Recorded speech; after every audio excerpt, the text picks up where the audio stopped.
Is this how the story ends? The end of an era? This was the question I asked myself after finishing Batman Arkham Knight, Rocksteady's seemingly final entry at one of gaming's most memorable and quite frankly influential quadrilogies of the time, the Batman Arkham series. At the end of the game, millions of people watch as Batman's true identity is revealed to the world. You know what this means. It's the end. Bruce Wayne. Wayne. Bruce Wayne. In the aftermath, he fakes his own death. The Batman is dead. Or so we're meant to believe, as the game's ending is ambiguous and even a little confusing. We see Batman essentially rise from the shadows, re-emerging in this super exaggerated form. And just like me, fans were left questioning, is Batman really dead? But if there was one thing for certain, it's that people wanted more and held on to the hope that another game in the series would see the light of day. And well, that hope might be kept alive because Rocksteady's new game is set in the Arkham universe. Except it wasn't a new Batman game, but rather the Batman killer.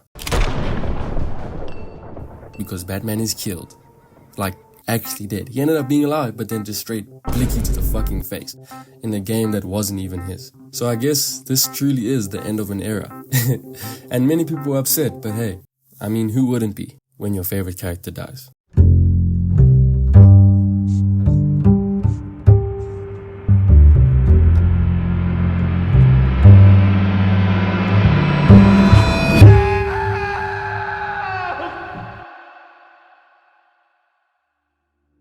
Character deaths in any story can be extremely emotional, especially when an audience is so attached to a specific character.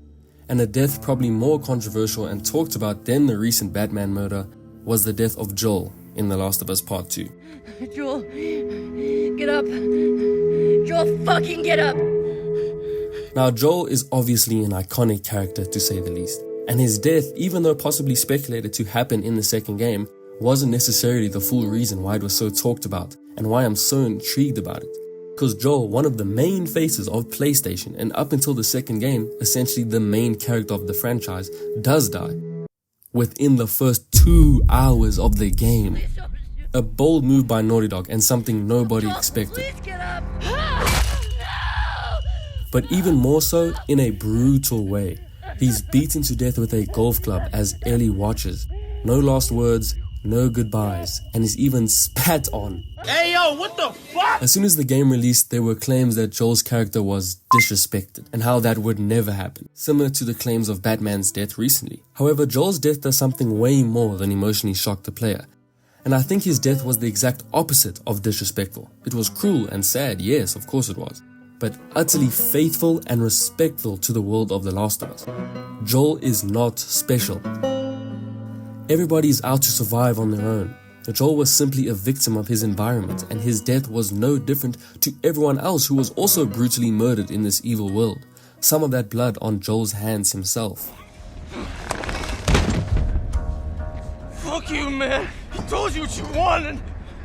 I ain't telling you shit. That's alright. I believe him. No, wait!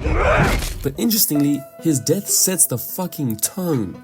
Because if Joel himself can die, especially in that way, then surely anybody can die. And it opens up the possibilities of the game in a much greater way than I think a lot of people realize. It creates this sense of fear and understanding in the player that, well, anybody can die, and to expect the unexpected. The game is not afraid. The tension in Ellie's and Abby's journey become much greater now, because even someone like Ellie herself, the main playable character, is at risk. And that's why when you play as Abby fighting Ellie in the theater nearing the end of the game, it feels more conflicting. The player genuinely thinks that they could kill Ellie. I could kill Ellie. Throughout the game, characters you spend hours with getting to know die right then and there, pushing this fear of the unexpected. Killed in an instant. Just like that, and in a realistic way too, the same way anybody would die, the same way you kill people in the game. Because like I said, nobody is special. And that's why when you see Tommy at Ellie's farm later in the game, after he had been shot in the face, you are genuinely happy as fuck, because you know damn well the game was comfortable killing him. It's this very interesting idea of what an early death as big as Joel can essentially do to the player's mindset. Now this works especially well because this is a linear game. When you reach the credits, you restart. There's nothing to do afterwards. But what happens when the game doesn't end, and rather it's open world, free to continuously be explored?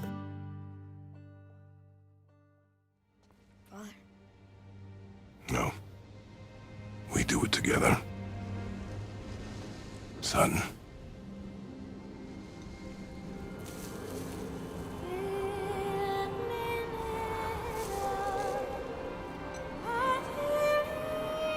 After finishing God of War 2018 for the first time, I didn't really like it.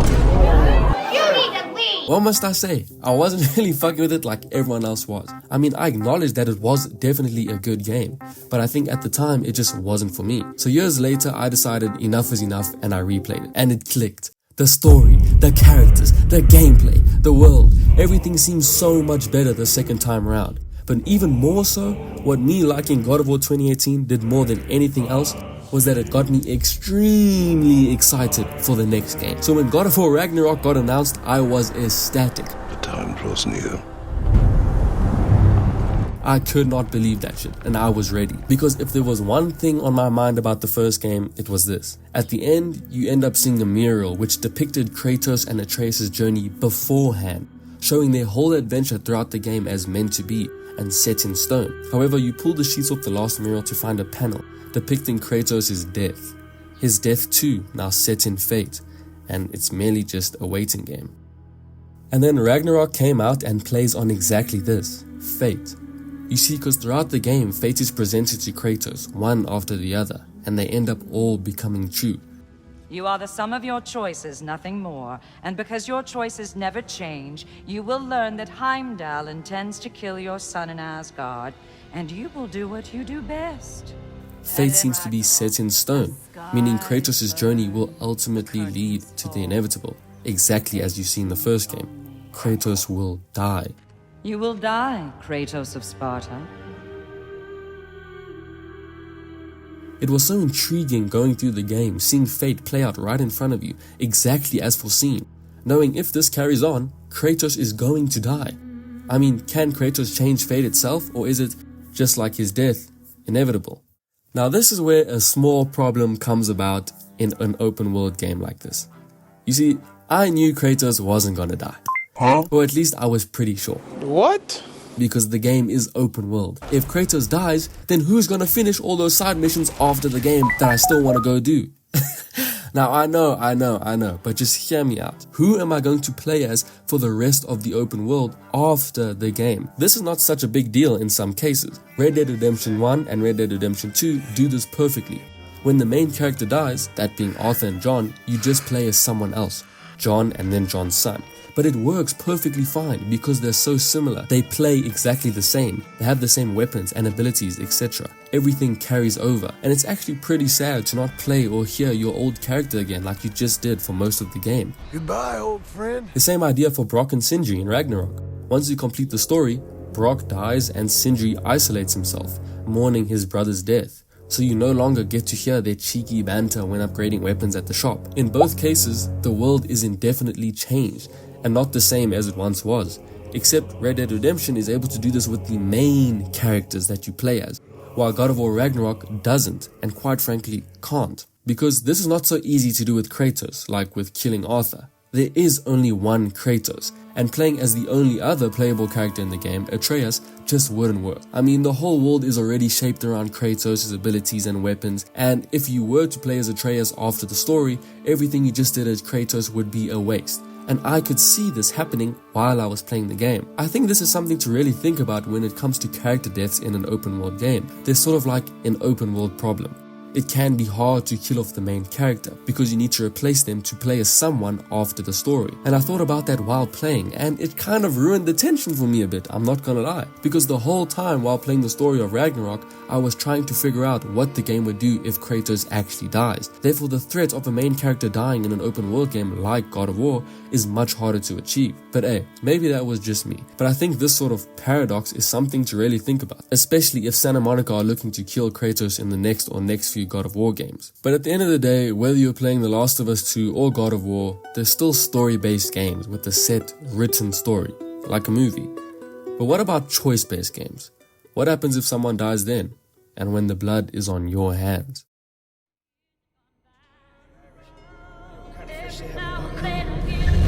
Make it his dead, Sergeant. Hey, Wrecker, you conscious? Get back in the game, man. Stay with me. Nice play, Rucker. That is some of the finest driving I've ever seen. Right there until the end. Hit the light pack. Take my gun. The fuck are you thinking, Yours Doug? now.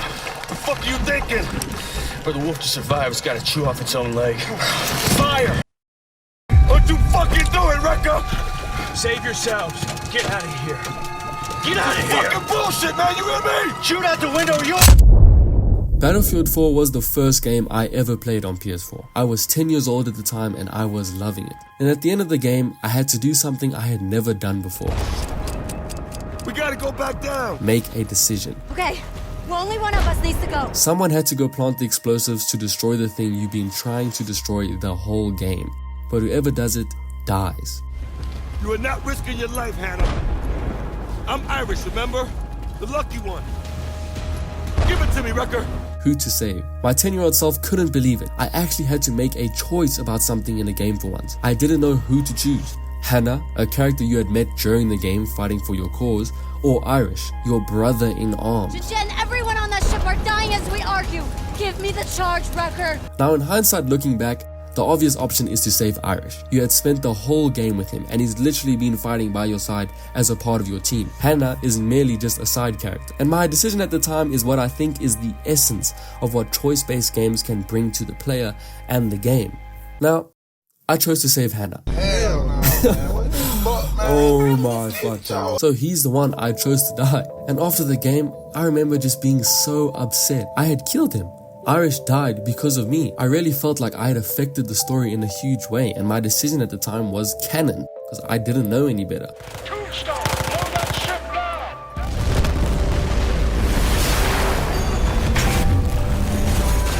And that I think is the core behind these types of games and choices. Agency. The classic choose who to save option is iconic, and it can definitely lead to some regrets. It makes character deaths a little bit more personal because you did that and now you have to suffer the consequences. When I found out I had got Lewis's tongue cut out in The Walking Dead final season, bruh, I was mad as fuck. When I had gotten everybody in Until Dawn killed right at the end of the game, I was mad as fuck. A way to deal with character death on a player that a linear game just can't quite do. So it's interesting to see how a character death in a video game can affect the player and the game as a whole so much. From The Last of Us 2 and how a big death so early on makes the player question the fate of every other character, to the indefinite deaths of an open world game and its potential problems, all the way to the guilt and agency of choosing who lives in a choice-based game. And I know there's so many memorable and iconic deaths from so many games, and I could literally talk about this forever. But it was really these games that I discussed which had an effect on me, because I think there truly is an art to video game character deaths. Joel, please get up.